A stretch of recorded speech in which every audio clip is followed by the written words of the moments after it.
இன்னைக்கு நான் உங்களை கூட்டிகிட்டு வந்திருக்கிறது சைனாவில் இருக்கிற ஷியான்கிற பிளேஸ்க்கு தான். ஷியான்னு நீங்கள் கூகுளில் சர்ச் பண்ணாலே வர்றது பார்த்தீங்கன்னா டெரகோட்டா வாரியர்ஸ். இந்த டெரகோட்டா வாரியர்ஸோட பேக் ஸ்டோரி என்னன்னு பார்த்தீங்கன்னா, சின்னுங்கிற எம்பரர் இருந்திருக்காரு.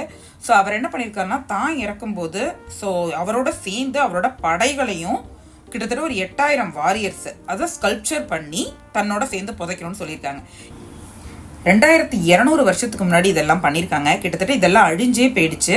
1974 ஷான்சி ப்ராவின்ஸில் இதெல்லாம் கிடச்சிருக்குங்க உங்களுக்கு.